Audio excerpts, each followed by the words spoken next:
Hello দর্শক, আসসালামু আলাইকুম। আমি সেলিনা রহমান, আপনাদের সবাইকে আমন্ত্রণ জানাচ্ছি আমার কুকিং এবং লাইফস্টাইল চ্যানেলে। আজকে আমি আপনাদেরকে শুটকির ভর্তা অরিজিনালি অথেন্টিক কায়দায় মানে পাটায় বেটে দেখাবো। আমার এই শুটকির ভর্তাটা আমার আম্মাও বানাতেন, কিন্তু আমার বিয়ের পর থেকে আমার শাশুড়ির যে রেসিপি পুরোই গাণিতিক কায়দায়, সেই রেসিপিটি আমি আপনাদের সাথে শেয়ার করব, কারণ আমার দেখা শুটকির ভর্তা সবচাইতে বেস্ট রেসিপি হচ্ছে এটা। চলুন তাহলে দেখে নেই চাপা শুটকির ভর্তা শিলপাটায় করতে আমাদের কি কি লাগবে।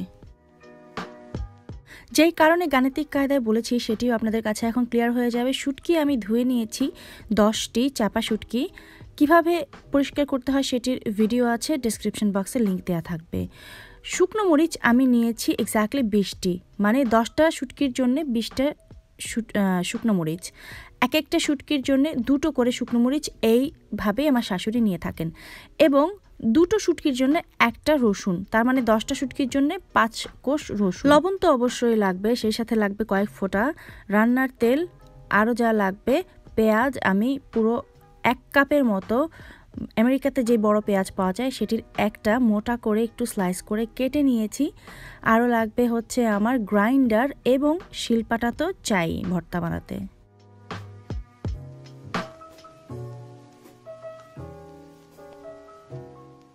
প্রথমে যে কাজটা করে নিতে হবে সেটা হচ্ছে এই যে শুকনো মরিচগুলো দেখছেন, এগুলোকে আমি গ্রাইন্ডারে পুড়ে নিয়ে তারপরে এই যে 2টো ব্লেডের যে গ্রাইন্ডিং ব্লেড পাওয়া যায় সেটা দিয়ে এটাকে গুঁড়ো করে নেব। আমি কিন্তু শুকনো মরিচটাকে একদমই টেলে নেইনি, এটা এখনও কাঁচাই রয়েছে। আমার শাশুড়ি বলেন এভাবে করলে নাকি ভর্তার রঙটা সুন্দর হয় এবং লাল হয়। এটাকে আমি এখন একটা বাটিতে নিয়ে নিচ্ছি। এটা একদম পুরোপুরি পাউডারের মতো মিহি হবে না, আপনারা দেখতে পাচ্ছেন মোস্টলি এটা গুঁড়ো হয়ে যাবে, কিন্তু এখনও দেখেন যে বিচি বা মরিচের যে খোসাগুলো সেগুলো দেখা যাচ্ছে।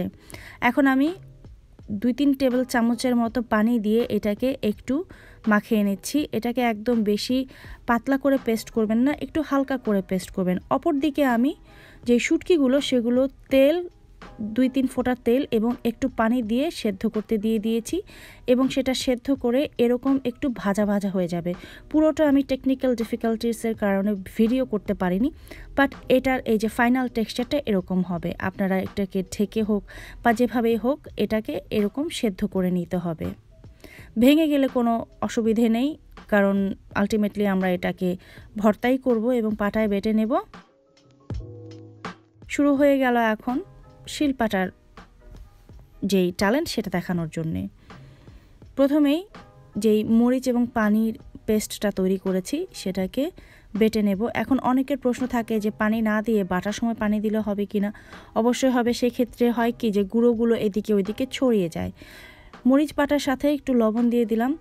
লবণ দিয়ে এখানে অর্ধেকটা পেস্ট নিয়ে নিয়েছি, এটাকে প্রথমে বেটে নিলাম।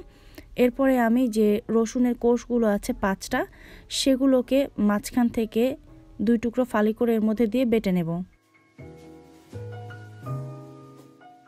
পিষে নিতে হবে যতখানি সম্ভব মিহি করে।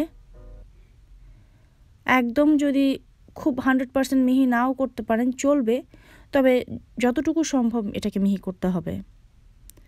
রসুনগুলোকে আমি 2 টুকরো করে দিচ্ছি যাতে করে এটাকে বেটে নিতে সুবিধা হয়, আস্তটা বাটতে গেলে এদিকে ওইদিকে চলে যায়। আপনাদের বাসায় যাদের শিলপাটা নেই তারা কিভাবে এই ভর্তা বানাতে পারেন, আমার শুটকির আরও কিছু ভিডিও আছে, রেসিপি আছে, সেগুলো দেখলে সেগুলো আপনাদেরকে হেল্প করবে।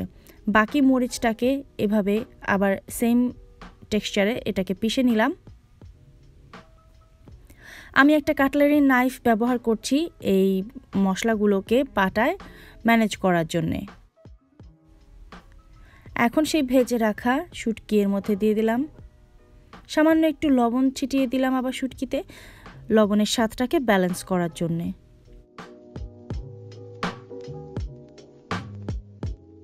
এখন এটাকে এমনভাবে পিষতে হবে একটু জোর দিয়ে, যাতে করে যে শুটকির কাঁটাগুলো থাকে সেগুলো মিহি হয়ে যায়। আদারওয়াইজ যখন আপনি খাবেন তাতে কিন্তু যে কাঁটাগুলো থাকবে সেগুলো আপনার গলায় বাঁধতে পারে।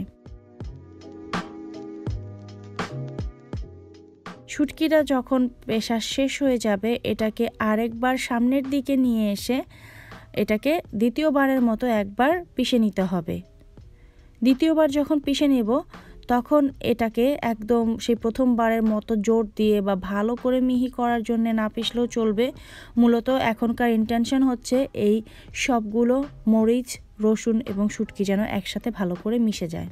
এখন হচ্ছে পেঁয়াজটাকে মিলিয়ে নেই। আর পেঁয়াজ আমরা কখনোই মিহি করে পিষে নিব না।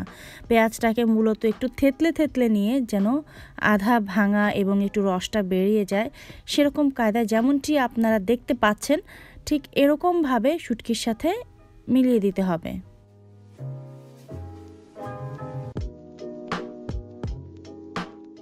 সবগুলো পেঁয়াজ থেতলে নেওয়ার পরে এটাকে এখন র্যান্ডমলি একটু মিলিয়ে দিতে হবে। সব শেষে হাতের ব্যবহার তো অবশ্যই চাই ভর্তায়। সব ভর্তা পেঁয়াজের সাথে খুব ভালো করে মিলিয়ে নিতে হবে।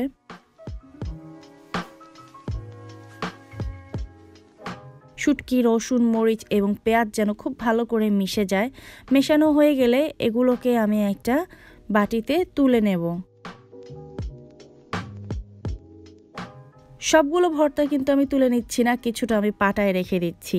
আপনারা যারা পাটা মোছার সাথে পরিচিত তারা নিশ্চয়ই বুঝতে পারছেন যে ঘটনাটা কি ঘটতে যাচ্ছে। হ্যাঁ, পাটায় যদি শুটকির ভর্তা বানানোর পরে ভাত মেখে না খাওয়া হয় গরম গরম, তাহলে আর মজাটাই কি বলুন। কাগজি লেবু এভাবে গরম ভাতের উপর চিপে নিয়ে এই ভর্তাটাকে ভালো করে ভাতের সাথে মাখিয়ে নিতে হবে এই পাটার উপরেই। কোনো এক অজানা কারণে কেন যেন এই পাটায় মাখা ভাতটা টোটালি ডিফারেন্ট লাগে প্লেটে ভাত ভর্তা দিয়ে মেখে নিলে। আপনারা যারা পাটা পোছা খেয়েছেন এর আগে তারা সবাই আমার সাথে একমত হবেন।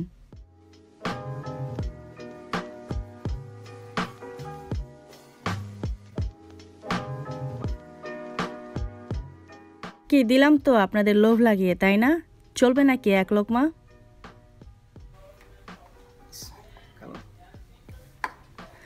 এখন চলুন দেখে নিই যার রেসিপি সে কি বলে।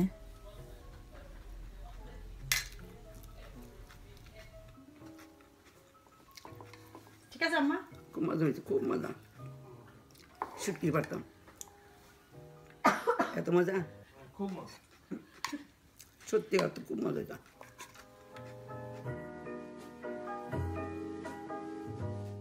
আপনারা যারা দেশের বাইরে থাকেন, যাদের বাসায় শিলপাটা নেই, আমাকে আপনারা কিন্তু বদদোয়া দিবেন না, কারণ আপনাদের জন্য আরও অনেক রেসিপি আছে আমার চ্যানেলে।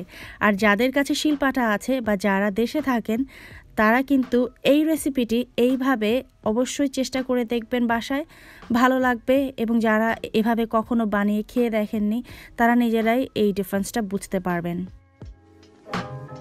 ভর্তার এই অথেন্টিক রেসিপিটা আশা করি আপনাদের কাছে সহজ লেগেছে।